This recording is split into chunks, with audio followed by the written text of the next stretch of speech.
여러분에게 두 가지 질문을 드리겠습니다. 맞는지 틀리는지 한번 속으로 대답해 보시기 바랍니다. 첫 번째, 믿음이 좋은 사람이 봉사한다. 맞습니까? 틀립니까? 두 번째, 봉사하면 믿음이 성장한다. 맞습니까? 틀립니까? 이 두 가지 질문의 대답은 맞을 수도 있고 틀릴 수도 있다입니다. 믿음이 좋은 사람이 봉사합니까? 그런 경우가 있습니다. 하나님이 주신 믿음을 가지고 몸된 교회를 섬기기 위해 하나님의 뜻을 실천하기 위해 봉사하는 사람이 있습니다. 하지만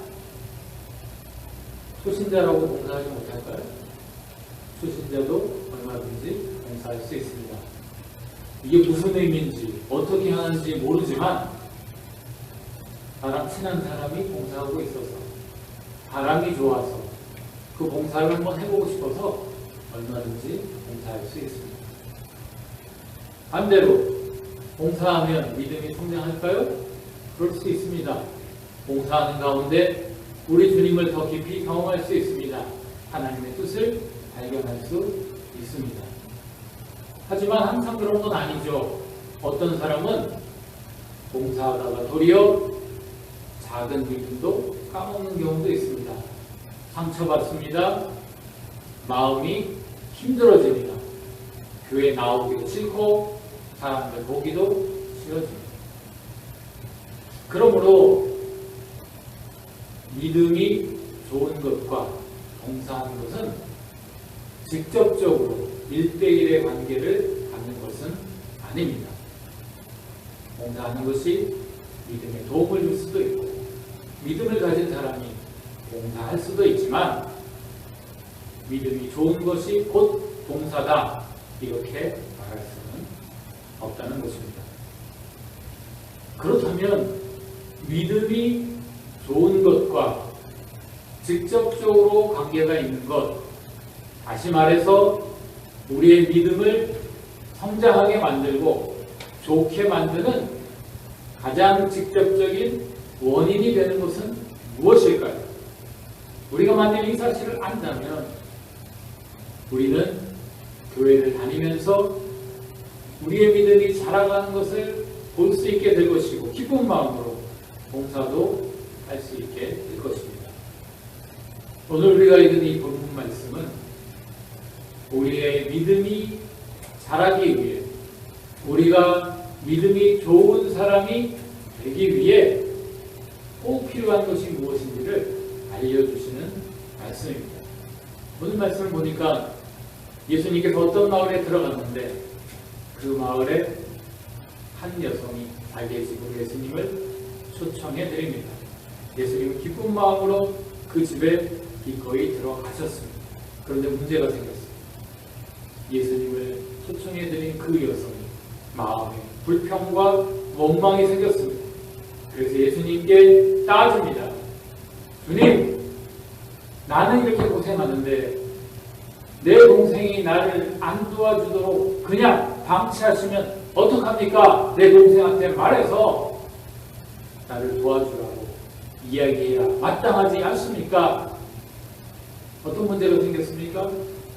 이 여성은 예수님을 집에 초청했으니까 예수님의 식사를 대접하기 위해 예수님을 잘 보살피기 위해 열심히 일을 했습니다. 그런데 이 여성의 동생은 자기 언니가 고생하는 것은 아랑곳하지 않고 자기를 전혀 도와주지 않았습니다. 당연히 이 여성의 마음이 불편했던 것입니다.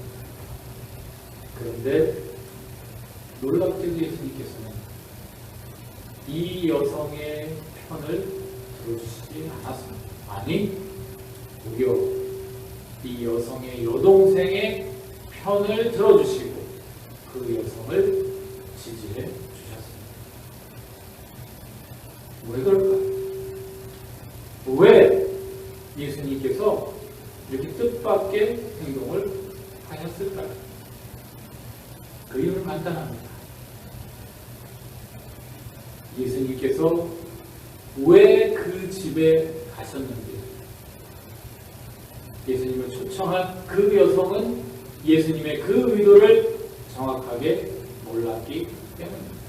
도리어 그 여성의 동생이 예수님이 그 집을 방문하신 의도를 정확하게 알고 있었습니다. 예수님께서는 당연히 자신의 의도에 부합한 그 여동생을 지지하고 자신을 초청한 그 여성을 예수님께서는 안타깝게 바라보셨던 것입니다. 여러분, 예수님을 초청한 그 여성, 본문에는 마르다라고 되어 있습니다. 마르다는 예수님을 초청할 때 분명한 의도가 있었죠. 어떤 의도였을까요? 미루어 짐작해 보는데, 예수님께 맛있는 음식을 대접해드리고 예수님께 편안한 쉼을 제공해드리는 것, 이게 이 여성의 목적이었을 것입니다. 여러분, 이 목적이 잘못됐습니까? 문제가 있어요? 아닙니다. 좋은 목적이고 선한 의도고 예수님을 사랑하기 때문에 이런 생각을 품을 수 있었던 것입니다. 예수님도 그거 다 아십니다. 하지만 예수님이 그 집에 방문하신 이유, 이 여성의 초청을 받아들이신 이유는 다른 데 있었던 것입니다. 예수님의 의도는 무엇입니까? 예수님의 의도는 예수님의 말씀을 그들에게 들려주기 위해서입니다. 말씀을 들려주셔서 그들로 하여금 예수님의 제자가 되게 하는 것, 말씀을 들려주셔서 그들의 믿음이 굳건하게 뿌리내리고 믿음이 성장하는 것, 이게 바로 예수님께서 그 집에 찾아가신 이유, 그 여성의 초청을 응하신 이유였던 것입니다. 그런데 안타깝게도 주인된 마르다는 예수님의 의도를 파악하지 못했고, 여동생인 마르다가 예수님의 의도를 정확하게 파악했던 것입니다. 여러분, 믿음이 좋다는 것, 믿음이 자랐다는 것은 무슨 뜻일까요? 어떤 의미입니까? 누가 믿음이 좋은 사람이에요? 한마디로 말하면 예수님을 닮은 사람. 다시 말해서 예수님께서 십자가를 지신 것처럼 자기 십자가를 지고 예수님을 따라가는 것이 믿음이 좋은 것, 믿음이 성장한 것입니다. 마르다도 마리아도 예수님에 대한 호감이 있었습니다. 사랑의 마음이 있었습니다. 예수님을 좋게 하고 싶은 의도가 있었습니다. 하지만 그들에게는 아직 예수님을 닮으려고 하는 것, 예수님이 걸어가신 십자가의 길을 따라 걸으려고 하는 그런 준비는 되어 있지 않았습니다. 예수님은 그들에게도 예수님의 말씀을 들려주심으로, 그들을 깨닫게 하심으로 제자의 길, 예수님이 걸어가신 십자가의 길을 같이 걸어갈 수 있게 하기를 원하셨던 것입니다. 그런데 이 의도를 누가 파악했습니까?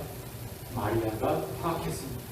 반면 마리아는 예수님의 이 의도를 깨닫지 못하고 자기의 선의만 가지고, 자기의 사랑만 가지고 예수님을 섬기려고 하다가 도리어 시험에 들고 말았습니다.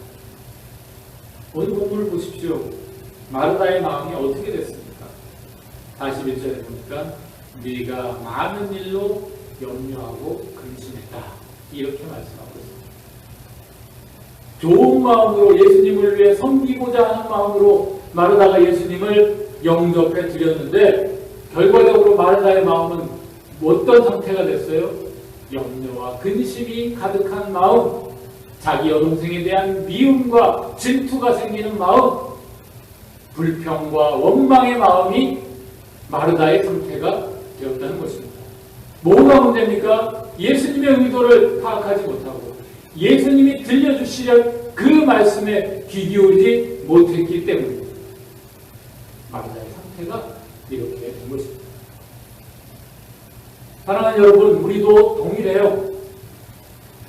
우리의 믿음을 위해서, 우리가 예수님의 뒤를 따라가는 자가 되기 위해서 우리에게 요구되는 것이 무엇일까요?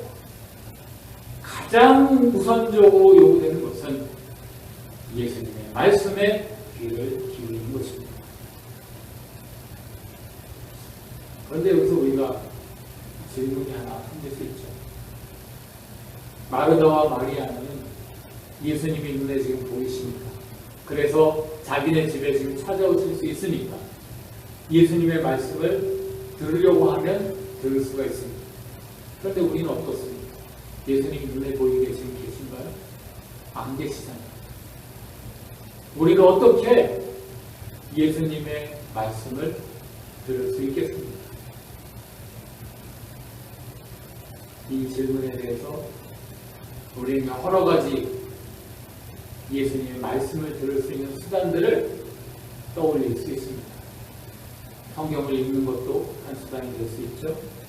말씀을 묵상하는 것도 한 수단이 될 수 있습니다. 예수님께 기도하는 것도 한 수단이 될 수가 있지요. 그런데 이 모든 것보다도 가장 우선적으로 먼저 되어야 될 것이 있습니다. 그게 무엇일까요? 우리에게 찾아오신 성령 하나님을 인정하고 부르는 것입니다. 요한복음 14장 26절에 예수님께서 제자들에게 말씀하셨습니다. 얘들아, 이제 내가 너희를 떠나갈 거야. 그런데 염려하거나 두려워하지 마라. 내가 떠난다고 해서 내가 너희 곁에 없는 것이 아니다. 내가 떠나가면 보혜사 성령을 너희에게 보내줄 것인데 그 성령께서 너희에게 모든 것을 가르치고 내가 너희에게 가르친 모든 것들을 생각나게 해주실 것이다. 여러분, 누가 우리를 가르친다고요? 성령님께서 우리를 가르치십니다. 누가 우리를 예수님의 가르침을 생각나게 만들어주신다고요? 보혜사 성령님께서 예수님의 가르침을 우리에게 생각나게 해 주시다는 겁니다. 여러분, 성령님께서 우리와 함께 하십니다. 우리 안에 계십니다. 우리가 이 성령님을 인정하고 이 성령님을 부를 때 예수님의 말씀이 우리 안에 생각나고 예수님의 가르침이 우리 안에 살아 역사하고 예수님의 말씀을 우리가 들을 수 있게 되는 것입니다. 여러분, 한번 생각해 보세요. 여러분이 태어나서 지금까지 얼마나 많은 설교를 들었습니까? 성경은 또 얼마나 많이 읽었습니까? 예수님의 이름을 부르고 예수님에 대해서 생각한 그 시간들은 또 얼마나 많이 있습니까? 그런데 그 모든 시간마다 여러분은 진정 예수님의 말씀을 들었습니까? 예수님의 가르침이 여러분의 마음 가운데 깨달아졌습니까? 아니잖아요. 뭐가 문제예요? 설교자가 문제입니까? 여러분이 너무 피곤한 게 문제입니까? 아닙니다. 여러분이 성령 하나님을 의지하지 않고 여러분의 인간적인 생각, 인간적인 마음, 그냥 여러분의 그 심리 그대로 말씀을 듣고 성경을 읽고 예수님을 불렀기 때문에 그게 문제였던 것입니다. 여러분의 믿음을 가지고 성령 하나님을 부르면 성령님께서 예수님의 말씀을 여러분에게 깨닫게 하십니다. 여러분 안에는 이미 그동안 들은 예수님의 말씀, 여러분이 이미 알고 있는 예수님의 말씀들이 있습니다. 그것이 충분한지 더 필요한지는 우리가 정확하게 말할 수 없지만 분명히 예수님의 말씀이 여러분 안에 이미 있습니다. 그런데 그 말씀을 이제는 여러분 안에서 역사하고 여러분을 움직이고 여러분의 삶을 주관하도록 여러분이 만들 필요가 있습니다. 무엇이 그것을 가능케 할까요? 성령 하나님을 부르고 성령 하나님을 믿음으로 인정할 때 그 일이 가능해지는 것입니다. 이번 주 화요일인가요? 아침에 교회로 오면서 제가 이런 생각을 했습니다. 수요일부터 이제 사순절이 시작되는데 예수님을 좀 더 생각하고 내 믿음이 좀 더 온전해지도록 그렇게 힘써야겠다. 그런데 어떻게 하지? 어떻게 해야 내 믿음이 온전해지고 내가 주님 앞에 바로 설 수 있지? 그러면서 제가 주님을 불렀습니다. 주님, 어떻게 하면 좋겠습니까? 주님, 제 믿음이 어떻게 해야 온전해지고 회복될 수 있겠습니까? 그러자 여러분, 주님께서 제 안에 역사하기 시작하셨습니다. 주님께서 내 안에 함께하고 계심을 깨닫게 하셨습니다. 제 마음에 성한 마음, 평안의 마음을 허락해 주셨습니다. 저와 여러분, 용기를 갖고 다시 일어설 수 있도록 그렇게 역사해 주셨습니다. 사랑하는 여러분, 지금도 얼마든지 우리는 우리 주님의 음성을 들을 수 있습니다. 어떻게 하면요?